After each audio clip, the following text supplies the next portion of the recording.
राज्याचे उपमुख्यमंत्री एकनाथ शिंदे यांच्या ठाण्यातील बालेकिल्ल्यात पुन्हा एकदा आता वनमंत्री गणेश नाईक हे जनता दरबार घेणार आहे।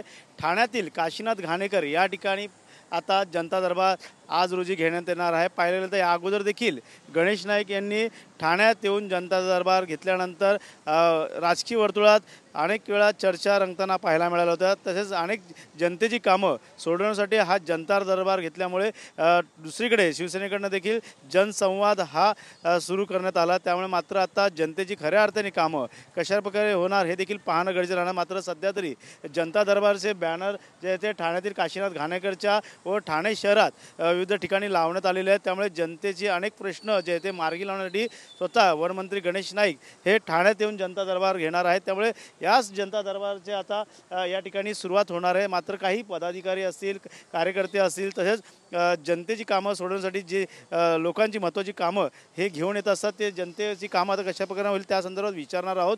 काय सांगाल, एकंदरीत गेल्या वेळेस देखील जनता दरबार घेण्यात आला होता, जनतेची कामं सोडवत आहेत, काय वाटतं एकंदरीत ठाणे हा बालेकिल्ला आहे शिवसेनेचा आणि त्यात एकनाथ शिंदे यांचा, त्यातमध्ये जनता दरबार पुन्हा एकदा वनमंत्री यांना घ्यायला लागतो गणेश नाईक यांना, काय वाटतं कुठेतरी पाय ठाण्यामध्ये रोवत आहेत का?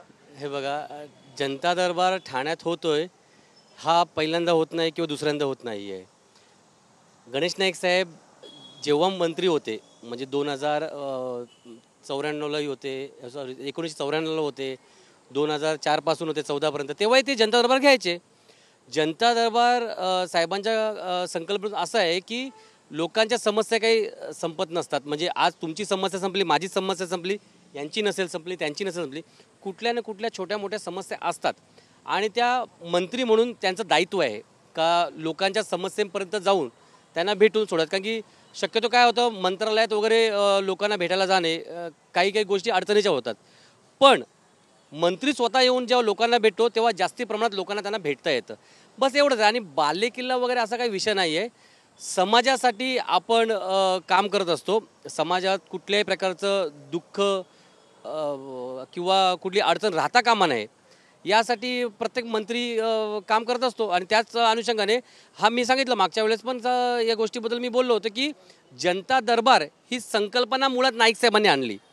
म्हणजे 2004 पासून जेव्हा ते मंत्री झाले होते त्या कालखंडापासून 2014पर्यंत मंत्री असताना ते ठाणे जिल्ह्याचे पालकमंत्री होते।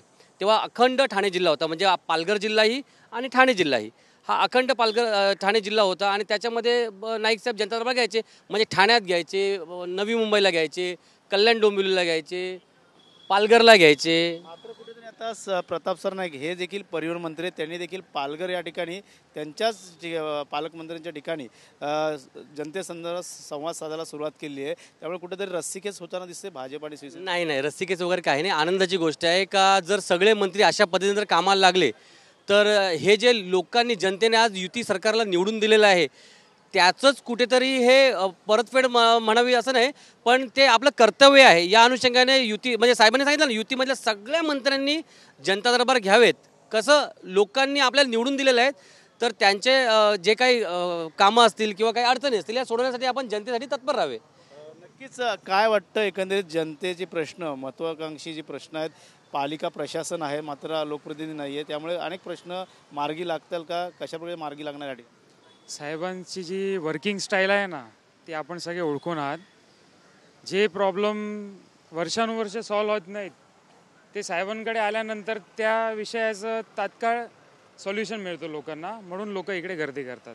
नक्कीच पाहू शकतो अशा प्रकारचे मोठे फलक कटावे जे आहेत ते जनता दरबारचे ठाण्यातील काशीनाथ घाणेकर या ठिकाणी गणेश नाईक यांचे लागलेले आहेत। त्यामुळे जनतेची महत्त्वाकांक्षी जी कामं आहेत ती सोडवण्याचा प्रयत्न या ठिकाणी वनमंत्री यांच्याकडनं केला जाणार आहे। त्यामुळे मोठ्या संख्येने या ठिकाणी आज देखील ठाण्यातील असतील, ठाणे जिल्ह्यातील असतील, इतर ठिकाणची लोकं देखील या ठिकाणी गणेश नाईक यांच्या समोर सर्व प्रश्न मांडणार आहेत। त्यामुळे वनमंत्री गणेश नाईक हे आता जनतेची कामं कशा प्रकारे सोडवतील, अधिकाऱ्यांना घेऊन हाताशी घेऊन त्यांच्या संदर्भातले प्रश्न ते कसे मांडतील हे देखील पाहणं गरजेचं राहणार। मात्र सध्या तरी पाहायला गेलं तर ठाणे हा शिवसेनेचा बालेकिल्ला आहे आणि याच बालेकिल्ल्यामध्ये पाहायला गेलं तर पालकमंत्री गणेश नाईक हे एकनाथ शिंदे, उपमुख्यमंत्री एकनाथ शिंदे यांच्या ठाण्यामध्ये जनता दरबार घेताना आपल्याला पाहायला मिळतं। त्यामुळे राजकीय वर्तुळात कुठे ना कुठे चर्चा देखील रंगताना आपल्याला पाहायला मिळत आहे। कॅमेरा अथर्वसह गणेश सुराट, TV9 मराठी,